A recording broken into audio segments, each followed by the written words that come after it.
EWS आरक्षण की वैधता को बरकरार रखने के सुप्रीम कोर्ट के फैसले की बीजेपी ने सराहना की है।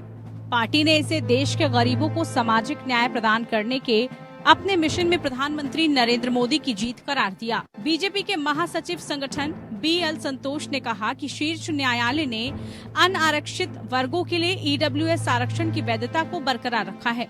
उन्होंने इसे प्रधानमंत्री नरेंद्र मोदी की गरीबों की भलाई की नीति पर मुहर और सामाजिक न्याय की दिशा में एक और कदम बताया। फैसले पर सहमति व्यक्त करते हुए बीजेपी महासचिव सिटी रवि ने कहा कि ये फैसला भारत के गरीबों को सामाजिक न्याय प्रदान करने के अपने मिशन में पीएम मोदी की एक और जीत है। कई केंद्रीय मंत्रियों ने भी इसे पीएम मोदी की जीत बताया। सुप्रीम कोर्ट के निर्णय के साथ जो संविधान को मानने वाले लोग हैं वो सब उनको मानने को तैयार है। वहीं कांग्रेस नेता उदित राज ने कोर्ट के फैसले पर अपनी टिप्पणी दी।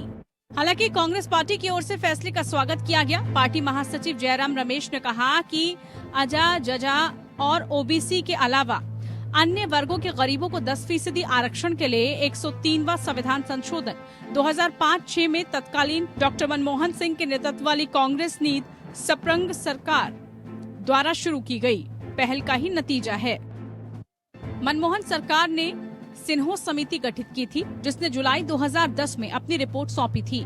उसके बाद व्यापक विचार विमर्श का सिलसिला शुरू हुआ और 2014 तक एक विधेयक तैयार किया गया।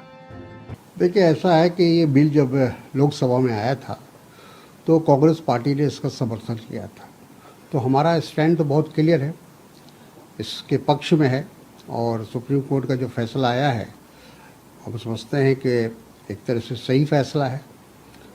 और जहाँ तक आदित्य राज जी का कहना है वो उनकी व्यक्तिगत राय है और वो पार्टी का स्टैंड नहीं है। अचानक बदल कैसे गया जो सवर्णों को रिजर्वेशन देने की बात आ गई, ये सवाल मैं आज करता हूँ। अब संविधान की दुहाई दे रहे हैं, 30 साल तक तो इंदिरा साहनी के जजमेंट की दुहाई देते रहे।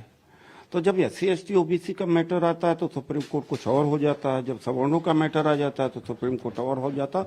उस मानसिकता के ऊपर सवाल कर रहा हूँ। जवाब सुप्रीम कोर्ट को देना चाहिए। गॉड नहीं है, देश के लिए अकाउंटेबल है, जनता के लिए अकाउंटेबल है, 85% के लिए अकाउंटेबल है, SC ST OBC के लिए अकाउंटेबल है। ये कोई भगवान नहीं। जबकि तमिलनाडु के मुख्यमंत्री और DMK के अध्यक्ष MK स्टालिन ने कहा कि अदालत के फैसले से करीब आधी सदी से जारी सामाजिक न्याय के संघर्ष को आघात पहुंचा है। वाम दलों ने भी फैसले पर अपनी राय रखी। वैसे रोजगार को लेकर मुहिम चलाने वालों का कहना है कि देश में आरक्षण अब केवल एक गुलाबी तस्वीर बनता जा रहा है। उनका कहना है कि केंद्र और राज्य सरकारों में लगभग 1 करोड़ पद रिक्त पड़े हैं। जितने पदों को भरने के लिए रिक्तियां निकलती हैं, वो भी नहीं भरी जाती। विज्ञापन के वक्त पदों की जो संख्या होती है, ज्वाइनिंग तक वो नहीं रहती, उसमें बड़ी कटौती कर दी जाती है। रेलवे, बैंक, SSC, GD और दूसरे विभागों में नौकरियों पर नजर दौड़ाएं तो जॉब की सही स्थिति मालूम होती है। कभी तो परीक्षा ही नहीं होती, अगर होती भी है तो उसमें कई साल लग जाते हैं। इसके बाद खबर मिलती है कि पेपर आउट हो गया, उसके बाद रिजल्ट नहीं आता, परिणाम आता है तो ज्वाइनिंग नहीं मिलती। कोर्ट केस अलग से होते हैं।